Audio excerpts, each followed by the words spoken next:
All right, let's get right into it. We're about to break down one of the most intense, most important chapters in all of Marvel Comics, Chapter 3 of Civil War. This is the moment the talking stops and the fighting starts. It's where this ideological war gets very, very real. And this is the question, right? This is what the entire story boils down to.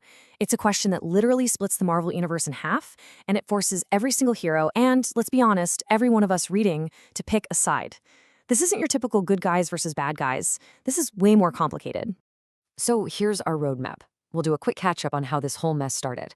We'll see why choosing a side is so tough. Then we get to the good stuff, the trap, the first major battle, the big Cap versus Iron Man showdown, and we'll end with a return that changes absolutely everything. Let's start at the beginning. Okay, so before we can really appreciate the explosion that is Chapter 3, we need to understand what lit the fuse. How did we get to a point where heroes are actually at war with each other? Well, it all kicked off with a terrible tragedy in Stamford, Connecticut. A superhero fight went horribly wrong, a lot of innocent people died, and suddenly the public turned on their heroes. This fear led the government to pass the Superhuman Registration Act. The rules are simple. You either register your secret identity and work for the government, or you're a criminal. Tony Stark, Iron Man, thinks this is just common sense, accountability. But Steve Rogers, Captain America, he sees it as giving up their freedom. And the tension just skyrocketed when Spider-Man, of all people, unmasked himself on live TV to show his support for Iron Man. Now, before the fists start flying, there's a whole other battle going on. This is a political fight, a battle for hearts and minds. Both Tony and Steve know they need allies, and trying to recruit them shows just how divided the hero community really is. And you see this play out perfectly when Tony Stark pays the X Men a visit. He's not just there for their powers, he needs their support. If a major team like the X Men signs on, it sends a powerful message that registration is the right thing to do. It would be a huge PR win for his side.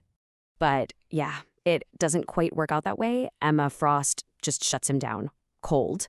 You have to remember, the mutants have been through this before. They know what it's like for the government to want to register and control them, and they refuse to help do that to anyone else. So this is huge. Not everyone is picking a side. Some are just staying out of it completely. All right, now we get to the main event.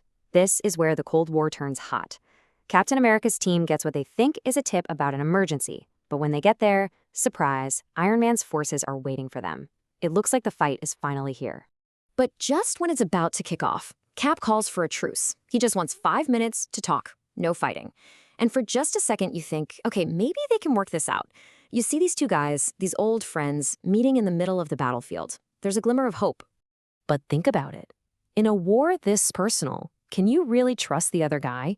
Especially when he used to be your best friend? Is this really a chance for peace? Or is something else going on? And there it is. The truce was a total setup. It was a trap laid by Captain America. They use a shield device to hit Iron Man's armor with a sonic pulse that shuts it down completely. And just like that, the time for talking is over. With Iron Man's armor down, even for a moment, Captain America gives the signal.